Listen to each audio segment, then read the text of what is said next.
Igitabo cy'umuhanuzi Habakuki kiboneka muri Bibiliya ntagatifu igice cya mbere, ahanura ibyago byaterwa n'abakarudaya. Ibihanurwa n'umuhanuzi Habakuki yeretswe.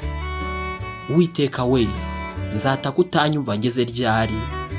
Ngutakira iby'urugomo ruriho ntubikize.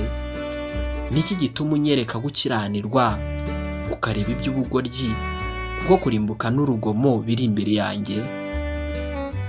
Kandi hari intonganya, hadutse n'umuvurungano.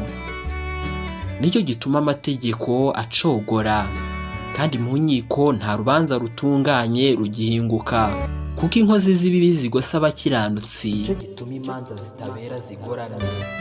Yemwe abari mu mahanga mwe, nimurebe, mwitegereze kandi mwumirwe, kuko mu gihe cyanyu ngiye gukora umurimo mutari bwemere naho mwawubwirwa. Kuko mpagurukije abakarudaya, bwa bwoko bukaze kandi buhutiraho ngo bukwire isi yose, buhindura igihugu kitari icyabo. Nabo gutinywa kandi batera ubwoba. Imanza zabo n'icyubahiro cyabo nibyo bihangiye. N'amafarashi yabo arusha ingwe imbaraga, kandi arusha amasega asohoka bwije gukara. Abagenda ku mafarashi babo bagenda birata.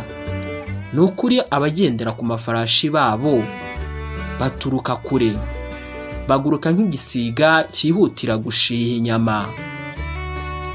Bose bazanwa no kugira iby'urugomo, bahanga amaso imbere yabo kandi bakoranya imfate nk'abarunda umusenyi. Ni ukuri baseka abami, n'ibikomangoma nabyo barabishinyagurira. Bahinyura ibihome byose kuko batindaho igitaka cyo kuzamukiraho bakabifata, maze bakihuta nk'umuyaga, bagahitana, bagakora ibizira. Amaboko yabo bayagize imana yabo. Mbese nturihoraho, Uwiteka Mana yanjye, Uwera wanjye? Ntabwo tuzapfa. Uwiteka we, wamutegetse gusohoza amateka, nawe rutare wamushyiriyeho guhana. Ufite amaso atunganye adakunda kureba ikibi, habe no kwitegereza ubugoryi. Kuki ureba abakora uburiganya ukihorera, igihe umunyabibi amira umuntu umurusha gukiranuka, ugahwanya abantu n'amafi yo mu nyanja nk'ibyikurura hasi bitagira umwami ubitegeka?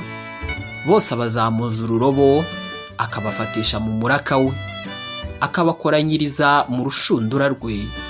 Nicyo gituma anezerwa kandi akishima. Nicyo gituma atambirira urushundura rwe, akosereza imibavu umuraka we, kuko ari byo bitera umugabane we kuba mwinshi, ibyo kurya bye bigatubuka. Mbese yakunkumura urushundura rwe akareka guhora yica amahanga? Habakuki yerekwa ko abakiranutsi babeshwaho no kwizera. Ibyo nibyo tuzaza turebera hamwe mu gice cya kabiri. Iyi ni Gospel Zone.